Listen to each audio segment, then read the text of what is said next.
All right. Shalom. First and foremost, I want to start off by giving all praises to Yahweh, Ba'ashem, Yahushai, Ba'ashem, Rachakodash. Double honors to the apostles, the bishops, and elders of Great Millstone who rule well, and also honor and salutations to those of you who are of the hopeful elect and are out there teaching the word of sincerity and truth. So I wanted to talk a little bit about the brother who's become beloved. His channel name is Akyadai. Um, um, he's one of the affiliate brothers of Great Millstone, who is here in the Boston area. Uh, he had a run-in with the former members of GMS Boston, and they got into quite a bit. Um, of course, it was out of order and all over the place, but um, the brother handled himself well. He uh, he dealt as as as good as you can deal when you're in the thick of something, right? And the other party is isn't giving you an opportunity to speak your piece, and this is why more often than not, when the other side is rowdy, you kind of bid them a farewell because it's not going to be a fruitful conversation. But when you're in these settings, in these forums, you have the ability to really sit down and comb through the topic the way you want to. So if it's rowdy like that, I would say just send them on their way. But in any case, there was a mouthful said. So I wanted to touch on something that I did hear when I clicked on it. And we'll likely get into all of what was said, but one thing at a time. That way, it can be as edifying as possible, and each topic can be hit, and you don't have to be bouncing all over the place. So I want to start by saying this, that I've always had this philosophy about scoffers, and that philosophy is, um, matter of fact, let's do this. Let's do this. Let's go over here. Let's go over here to Acts 5 and 48. 38. Yeah, 5 and 38. Salakia. Start at 37 here. Excuse me. This is Acts 5 and 37. It says, after this man rose up, Judas of Galilee, in the days of the taxing, and drew away much people after him. Let me get jump up a little bit more. Yeah. For 5 and 33. This Acts 5 and 33. When they heard that, they were cut to the heart and took counsel to slay them. Then stood there up one in the council, a Pharisee named Gamaliel, a doctor of the law, had in reputation among all the people, and commanded to put the apostles forth a little space.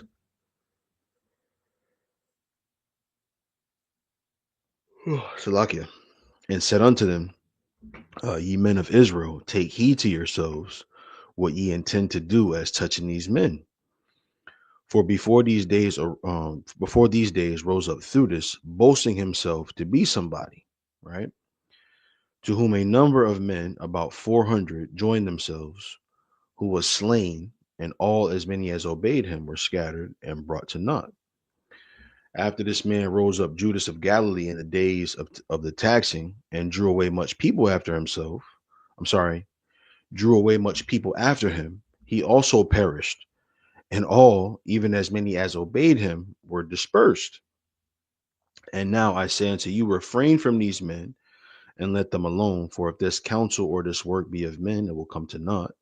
But if it be of the Most High, ye cannot overthrow it. Least happily ye be found to fight against the Most High, right? And so I brought that scripture out because what you learn over time, right, is that scoffers, what they do is they have a tendency to latch on to um, let's say, either it could be the group that they come from, it could be one particular argument, right? But they tend to be fed by their whoever they're scoffing against, right? And I liken it to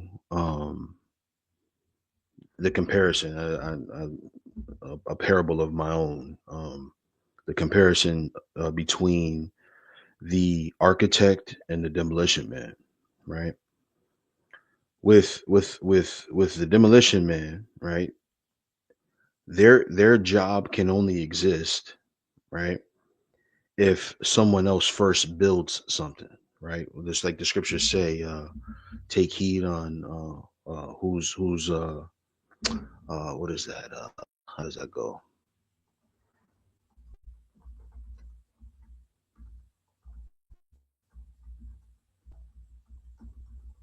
Something like that.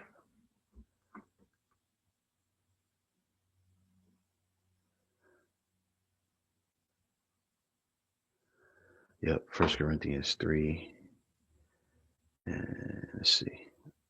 First Corinthians 3 and 10. Bear with me for a second. First Corinthians 3. First Corinthians 3 and 10.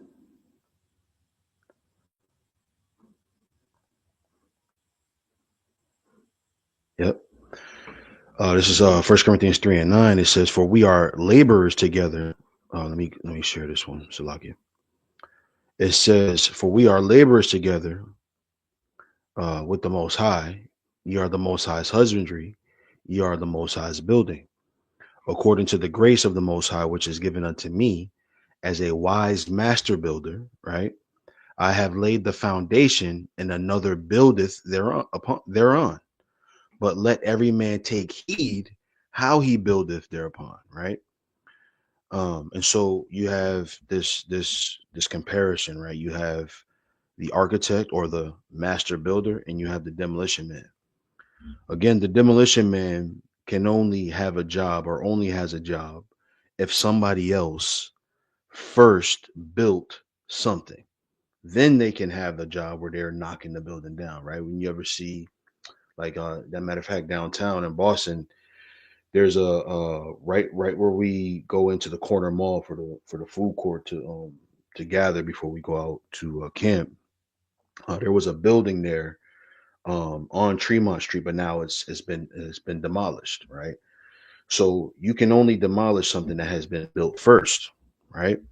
But the master builder or the architect always has a job, right? Because they're creating something, they are building something, and they'll always have a job. And so when I say the scoffer always latches on to something, the scoffer can only be the demolition man. They can't be the builder. They can't be the master builder that continues to grow the building, continues to put an east wing or west wing or another floor added onto it. That's the idea, right? When you get taught the truth, when you get taught the doctrine, the truth should be grown, right? Not demolished, right? I wanted to look up this word master builder.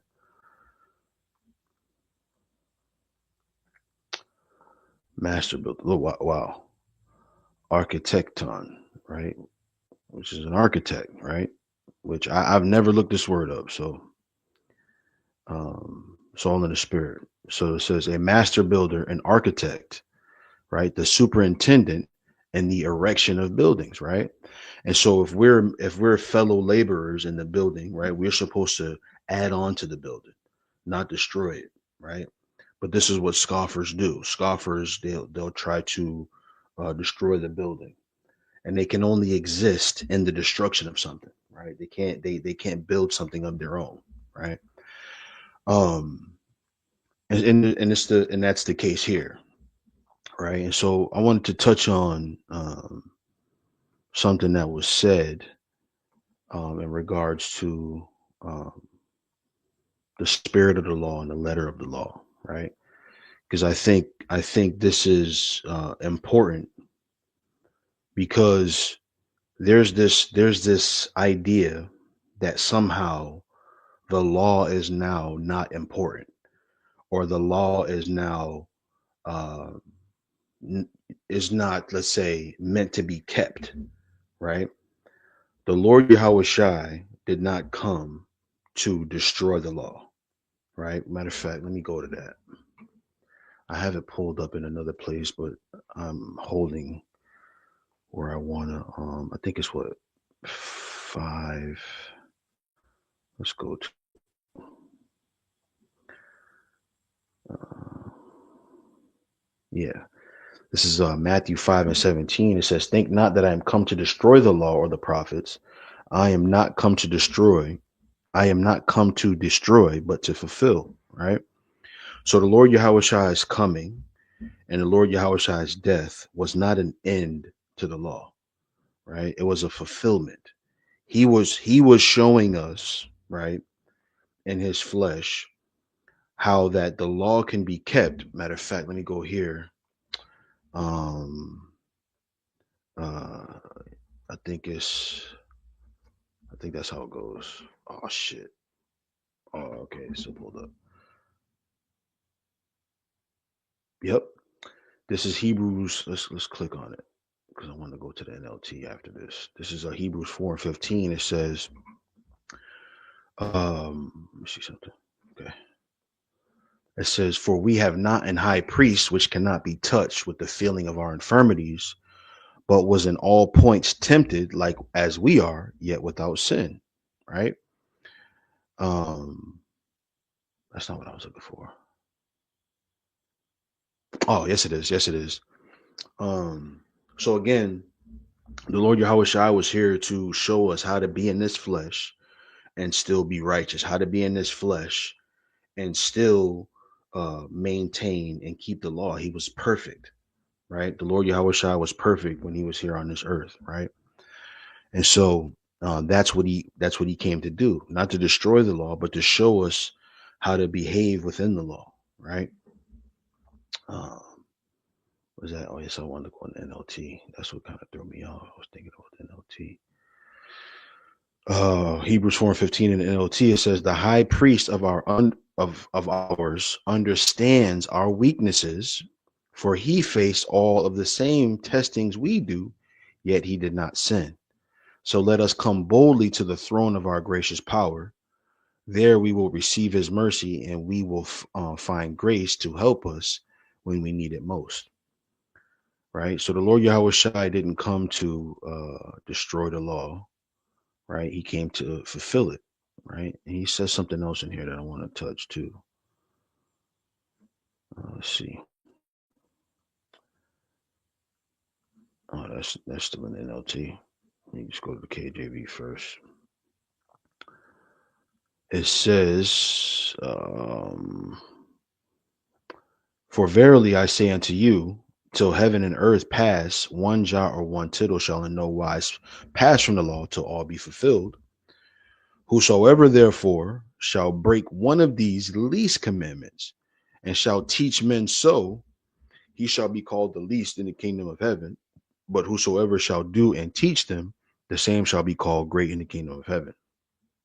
So the Lord didn't teach us to break the law because he wasn't coming here for us to break the law. The law is going to stand forever, right? The proof of that, um, let's go to, I'll keep this one open. Let's go to, what was it?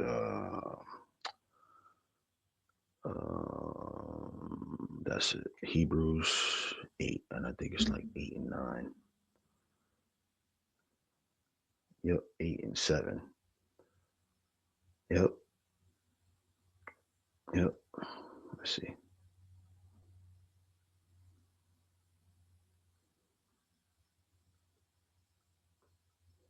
Boom. I'm going to start at 7. The point is down at 10, but I'm going to start at 7 here. It's Hebrews 8 and 7. It says, "For if that first covenant had been faultless, then should no place have been sought for the second. For finding fault with them, he saith, Behold, the days come, saith the Lord, when I will make a new covenant with the house of Israel and with the house of Judah, not according to the covenant that I made with their fathers in the day when I took them by the hand to lead them out of the land of Egypt, because they continued not in my covenant, and I regarded them not, saith the Lord." And here's the point. It says, "For this is the covenant that I will make with the house of Israel after those days, saith the Lord.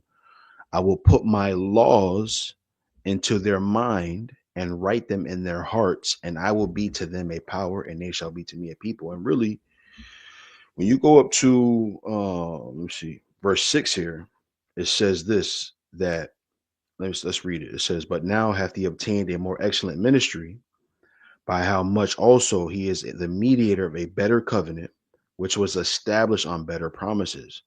And this is the better promise, right? That instead of the law being written on tablets, they're going to be written on our hearts, and we won't break those laws anymore. But it's still, let's say, predicated on the laws, statutes, and commandments, and how they're being kept, right? Because we were put into this captivity because we broke the law. Now the Lord is saying, "Look, you're not gonna not only are you not gonna break the law, but you are going to be an embodiment of it.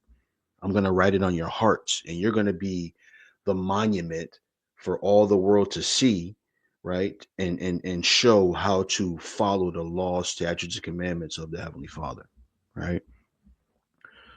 So so the law is not gone, right? The Lord Yahweh Shai didn't come here and die so that the law can be deteriorated or destroyed. He came to fulfill it, right? So we are still to keep the law. Now, we know and understand that we are not justified in the keeping of the law, right? We're not going to be saved and delivered, or our righteousness is not going to be determined by how well we keep the law, right? Righteousness comes from justification, right?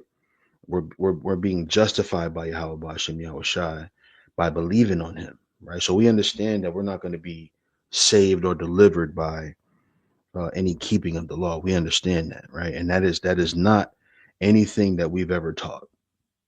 We've never taught that you can be justified and saved by the law, right? As a matter of fact, what is that? Galatians. Let's go to that. I think it's Galatians. Let me see. Do it like this.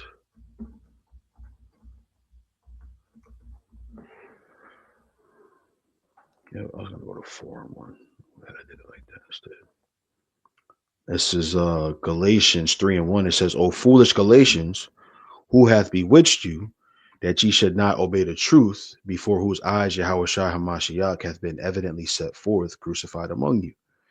This only would I learn of you. Received ye the Spirit by the works of the law, or by the hearing of faith? Are ye so foolish, having begun in the Spirit, are ye now made perfect by the flesh? Have ye suffered so many things in vain, if it be yet in vain?" Right? So we understand and know that we're not going to be justified by the law, and that's not something that we're saying, right? But you do have to keep the law, right? You have to keep the law. It's like to say I can't even come up with an analogy. Maybe it'll come to me, but we're the here's what I want to say. Um, and I say this all the time when it comes to the matters of the law. What about the Heavenly Father, right? What about Yahweh, Ba'ashem Yahweh Shai, who gave us the laws? Do you think that he made a mistake? Do you think that he thinks he made a mistake when he put those laws together? When he put those rules and regulations together, when he decided what was going to be good and what was going to be bad, when he decided what was going to be righteous and what was going to be wicked, before this world was established, before ever there was an ocean, before ever there was a breath in any human being, he decided these things, right? Do you think that he made a mistake in that? So what about what the Lord said? Right? He's the one that put these laws here, and he obviously cares about them being kept. That's why we're in this captivity. So we have to keep the law. How is more of what we did to get us in this captivity going to free us from the captivity? It doesn't make much sense. Um, but what I wanted to speak to, and this is kind of leading into it, is what the spirit of the law is and the letter of the law. Now, I haven't been able to find where I got this from, right? But I can't remember if it was something I read or if it was something that somebody said to me. Um, but they were talking about the spirit of the law and the letter of the law, and they weren't reading the scriptures. They said it in a way that made it click to me, right?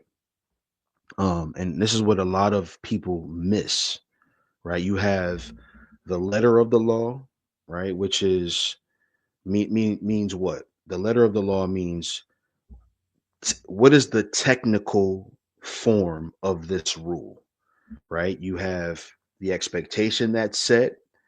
You have the what happens if you meet the expectation, what happens if you violate the expectation, right? Which is ultimately the judgment of that expectation being broken, right? That's the letter of the law, right? But the spirit of the law is different. It doesn't mean that it changed, that the law changed, or that it is lessened, right?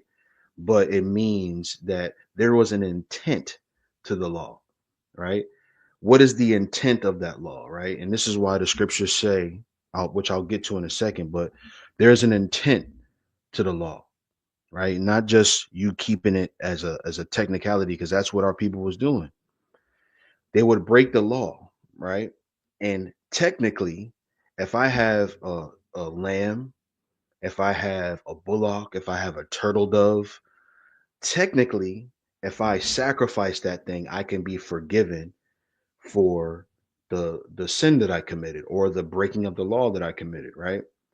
Technically, right, that would justify me of breaking the law. So you have whatever law it is, right? There were always different sacrifices for said breaking of law, right? Technically, if I'm sacrifice this animal over here, I'm good. And so our people, what they were doing was they were sinning and then going to sacrifice. Then they would sin over there and sacrifice. Matter of fact, let's talk about that a little bit.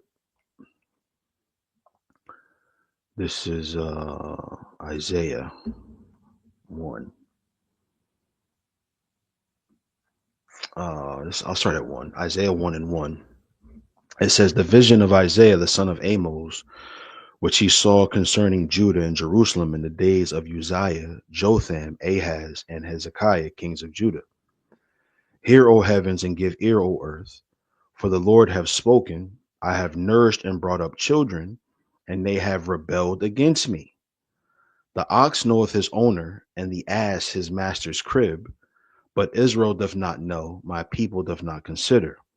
Ah, sinful nation, a people laden with iniquity, a seed of evildoers, children that are corrupters, they have forsaken the Lord, they have provoked the Holy One of Israel, unto anger, they are gone away backward. Why should you be stricken anymore? You will revolt more and more. The whole head is sick, the whole heart faint. Right?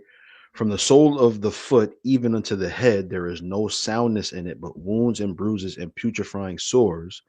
They have not been closed, neither bound up, neither mollified with ointment. Right? Let me see, because I want to get to the point. Here it is. Boom. Isaiah 1 and 10, it says, hear the word of the Lord, ye rulers of Sodom. Give ear unto the law of our power, ye people of Gomorrah. To what purpose is the multitude of your sacrifices unto me, saith the Lord? I am full of the burnt offerings of rams and of the fat of fed beasts, and I delight not in the blood of bullocks or of lambs or of goats. When ye come to appear before me, who hath required this at your hand to tread my courts? Bring no more vain oblations. Incense is an abomination unto me. The new moons and Sabbaths, the calling of assemblies, I cannot away with. It is iniquity, even the solemn meeting. Right.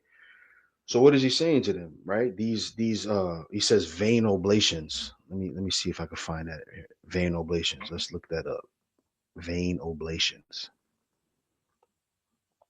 and then I'll go to it in the. Let's go to vein first. Right, emptiness, vanity, falsehood, emptiness, nothingness. Right, right. So an empty, and here's oblation here. Gift, tribute, offering, present, oblation, sacrifice, meat offering. Right, offering to God. Right. So these vain or these empty gifts to the Heavenly Father. You're given the gift, and technically you're doing the right thing, but you didn't keep the spirit of the law. And this is what the brother Akidai said. That's the spirit of the law, right? And some people don't understand it. And this is the reason why they get confused by it, because they don't understand the point. They don't understand the point. The Lord didn't come to break the law. The Lord didn't come to end the law. We still have to keep the law. It did not change. It did not falter. It's the same. Even the Lord Yahweh's death, right? You think about it this way. Even the Lord Yahweh's death itself was under the law, right? Because he was what? A perfect sacrifice for sin, right? They didn't break his legs, just like we do with the Passover lamb, right? His blood was shed. Um, for the remission of sins, just like a animal would be in ancient times, right? So even his death is under the law, right? So that was not removed, right? And again, the point, or let's say the proof that it hasn't been removed, is that when the Heavenly Father finally delivers us and gives us new bodies and sets us up in our stead, the laws are going to be written in our inward parts, right? The same way they were etched on tablets of stone, they're going to be etched in our hearts and our minds, right? So I wanted to go to this one thing that I pulled up here, and well, here's the thing: when you Google these days, they an AI answer pops up, but I like the answer, right? So I want just a disclaimer: we don't necessarily go by what these AI generated comments are, but some of them are good, right? This is why I don't use it that often. Sometimes what I use it for mostly is when I'm at work and I'm trying to type an email. I'll uh I'll type my email and then I'll put it in what is that the Chat GPT there, and just to check it for grammar and things like that, and it kind of reformulates what you're trying to say. So that's what I use it for mostly. But when you use it for scripture, sometimes there's certain things that it goes off on. So I just really don't use it so much. But it's pertinent in some cases, right? So I want to read this first because when I read this, it gave me some scriptures that I wanted to look up. So let me check something real quick before I continue. Okay, let's go to back over here. It says the letter of the law refers to the literal wording and exact meaning of the law, of a law, excuse me, while the spirit of the law encompasses the intended purpose and underlying principles behind it, right? Here's a more detailed breakdown. It says the letter of the law definition. The letter of the law is the precise, technical, and literal interpretation of a law, focusing on the words as they are written, right? Here's focus. It says it emphasizes strict adherence to the rules and regulations without considering the context, intent, or potential consequences, right? It says a law stating no running in the hallways, and I like this example, right? Because it's made me think of scriptures, right? Matter of fact, let me just check something real quick. Oh, that's that one.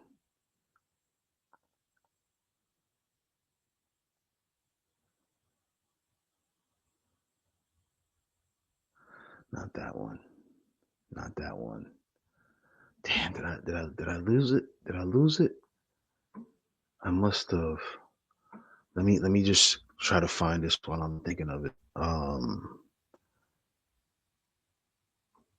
Let's see.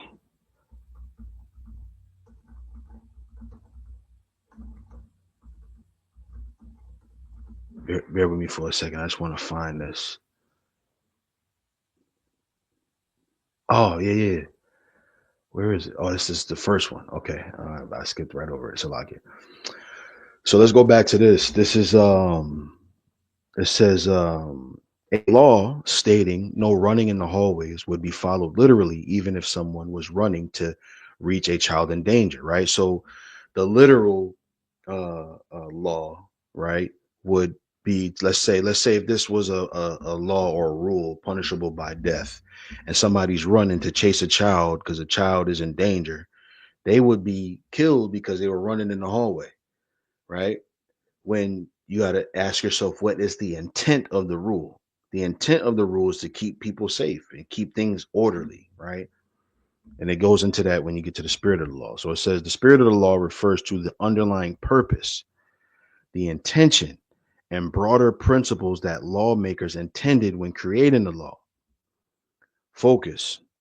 It emphasizes fairness, justice, and the overall goals of the law, allowing for flexibility and consideration of specific circumstances, right?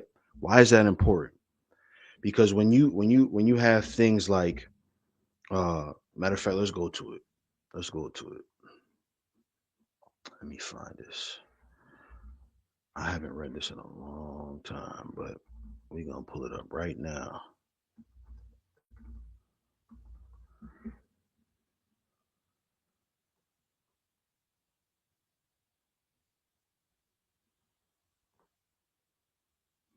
hmm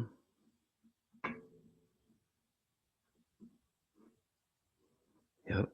Let me jump up a couple of verses. Yep. Yep.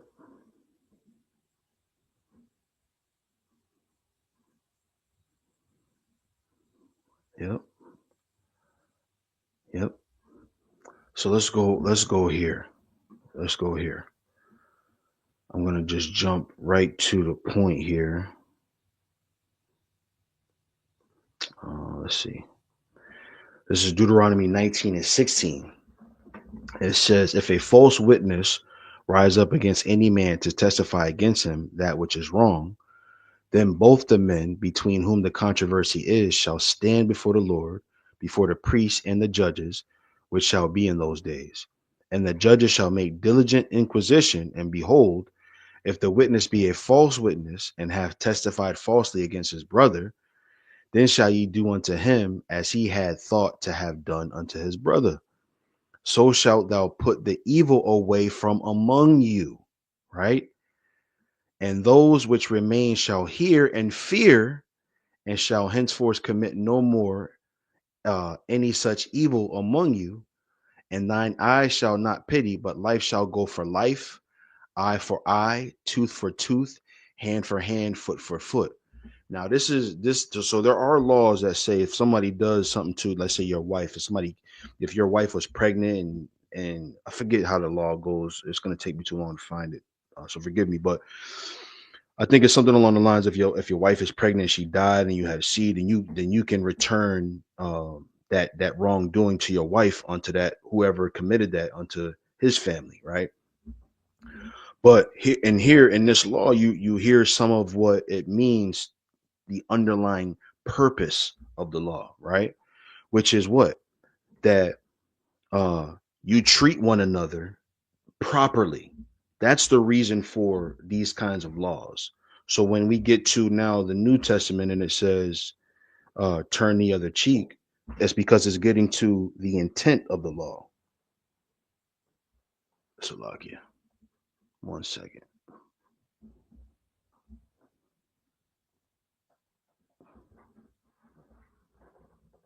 All right. Um, so let's keep going, right? Let's go back here.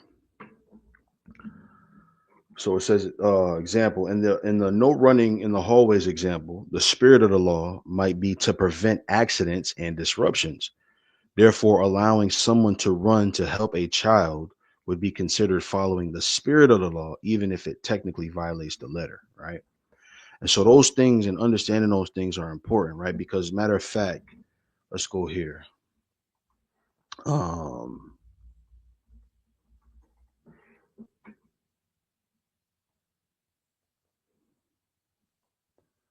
what happened? What happened there?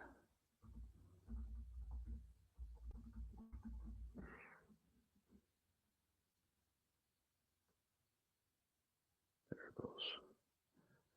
Bro, see, back in Galatians again. Right.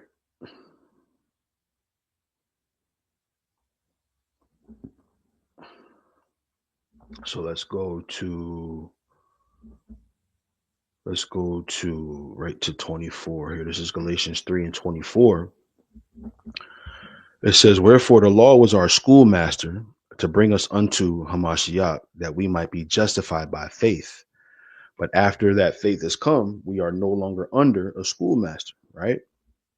So you can think of this in this way, right? To give you an understanding, more of an understanding.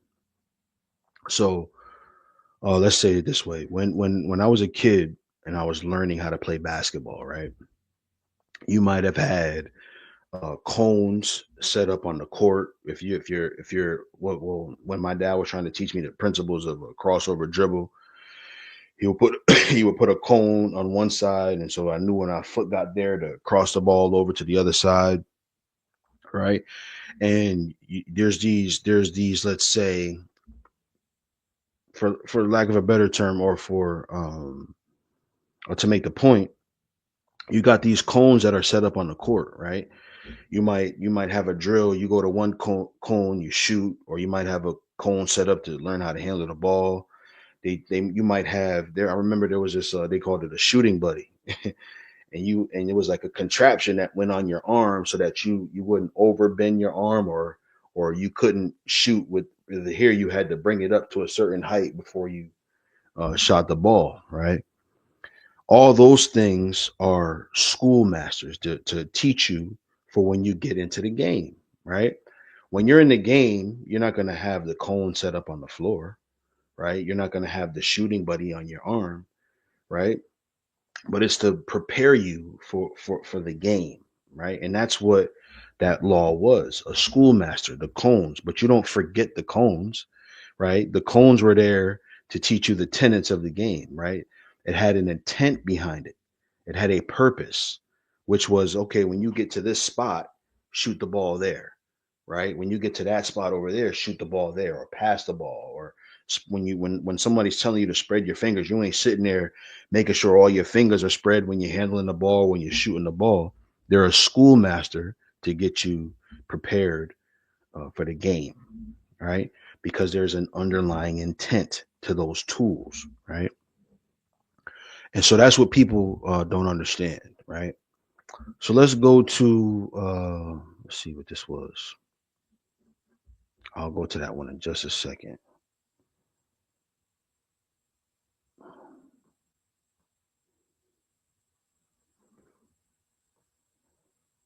Ah, I won't go there. You know where I should go first? I should go here first. Yep. Let's see. Yep. Let's go here. Let's go here first. So I think Matthew 5 is interesting. Matthew's the fifth chapter. I think they call this the Sermon on the Mount.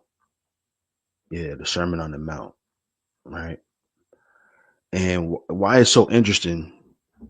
Matter of fact, yeah, let's talk about it. Let's talk about why it's so interesting, right? It says, it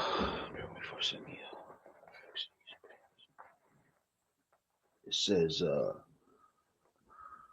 verse 20 here. Let's go to 20. This is Matthew 5:20. Let me make sure I'm sharing this.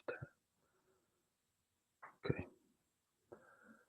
This is Matthew 5:20. It says this: "For I say unto you, that except your righteousness shall exceed the righteousness of the scribes and Pharisees, you shall in no case enter into the kingdom of heaven." Right. And so what the Lord was telling them is this, right?